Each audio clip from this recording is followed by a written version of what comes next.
বিসমিল্লাহির রহমানির রহিম। আসসালামু আলাইকুম। সবাই কেমন আছেন? আশা করি সবাই ভালো আছেন। আমিও আলহামদুলিল্লাহ ভালো আছি। এখন বেলা প্রায় 11টার মতো বাজে। আমি চলে গিয়েছিলাম একটা নার্সারিতে কিছু ফলের গাছ আনার জন্য। নার্সারিতে গিয়ে দেখলাম খুব সুন্দর সুন্দর ফুলের গাছ, ফলের গাছ রয়েছে। বেশ কিছু গাছ কিনে বাসায় ফিরে আসলাম। আর বাসায় ফিরে দুপুরের রান্নার আয়োজন করে নিলাম। আজকে রান্নাতে রয়েছে পাঁচমিশালি গুঁড়া মাছ, যেটা আমি ছোট করলা বা উস্তা যেটাই বলেন সেটা দিয়ে আজকে চচ্চড়ি করে রান্না করব।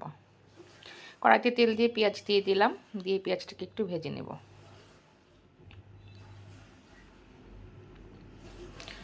তারপর দিয়ে দেবো হচ্ছে পরিমাণ মতো লবণ। লবণটা দিয়ে আরেকটু ভেজে নেব। লবণটা দিয়ে ভেজিয়ে নিচ্ছি, কারণ হচ্ছে লবণটা দিয়ে দিলে পেঁয়াজটা খুব তাড়াতাড়ি নরম হয়ে আসে, এই জন্য আমি পেঁয়াজ ভাজার সময় লবণটা দিয়ে দিই। তারপরে দিয়ে দিচ্ছি পরিমাণ মতো আদা রসুন বাটা। যেহেতু আমি আদা রসুনটা একসাথেই ব্লেন্ড করি, তাই এটা আমি একসাথে পরিমাণ মতো দিয়ে দিচ্ছি। দিয়ে মশলাটাকে খুব ভালো মতো একটু কষিয়ে নিচ্ছি 1 থেকে 2 মিনিটের মতো। তারপরে দিয়ে দিচ্ছি হচ্ছে পরিমাণ মতো পানি। পানি দিয়ে এখানে আমি একে একে মশলাগুলো অ্যাড করে নেব। নিচ্ছি হচ্ছে মরিচের গুঁড়ো, হলুদ গুঁড়ো এবং ধনে গুঁড়ো।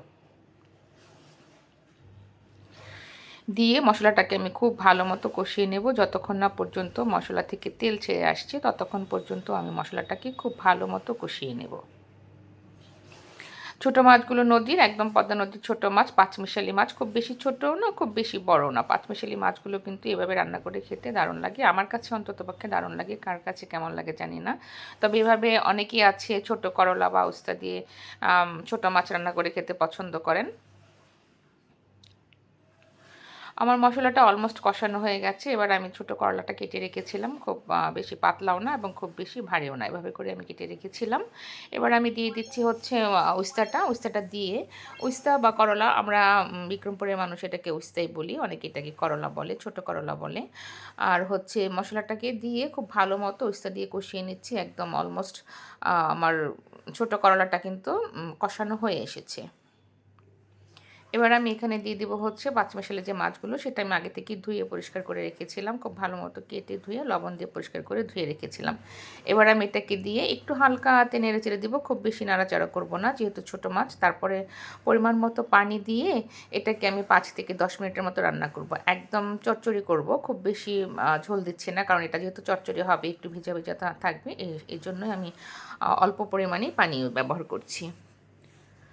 বন্ধুরা, আপনারা যারা ইউটিউব চ্যানেল থেকে আমার ভিডিও দেখেন, যদি আপনাদের কাছে আমার ভিডিও বা আমার রান্না ভালো লেগে থাকে, তাহলে প্লিজ আমার চ্যানেলটি সাবস্ক্রাইব করে যাবেন। আর যদি ভালো না লাগে তাও কমেন্ট করে জানাবেন। আপনাদের সাবস্ক্রাইব, লাইক, কমেন্ট, শেয়ার আমাকে নতুন রান্না বা নতুনভাবে কিছু নিয়ে আসার জন্য উদ্বুদ্ধ করবে। আর যারা ফেসবুক পেজ বা ইনস্টাগ্রাম থেকে দেখেন, যদি আমার রান্না বা ভিডিও আপনাদের কাছে ভালো লেগে থাকে, তাহলে প্লিজ আমার পেজটি ফলো দিয়ে পাশেই থাকবেন। এবার হচ্ছে দুপুরের খাবার, গরম গরম ভাতের সাথে গরম গরম তরকারি, সাথে হচ্ছে লেবু। বিশ্বাস করেন বন্ধুটা, এত টেস্ট হয়েছিল তরকারিটা বলার বাইরে। খেতে কিন্তু দারুণ লেগেছিল। যারা উস্তা খেতে পছন্দ করেন বা ছোটো মাছ খেতে পছন্দ করেন, তারা কিন্তু একবার এভাবে রান্না করে খেয়ে দেখতে পারেন। আমি জানি অনেক কীভাবে রান্না করে খান, বাট আমার কাছে এই রান্নাটা খেতে অনেক ভালো লাগে, অনেক টেস্টি লাগে। আবারও আপনাদের কাছে রিকোয়েস্ট, যারা আমার ভিডিও দেখেন বা যদি আমার ভিডিও আপনাদের কাছে ভালো লেগে থাকে, তাহলে প্লিজ আমার ইউটিউব চ্যানেলটি সাবস্ক্রাইব করে পাশে থাকবেন এবং লাইক, কমেন্ট, শেয়ার করবেন।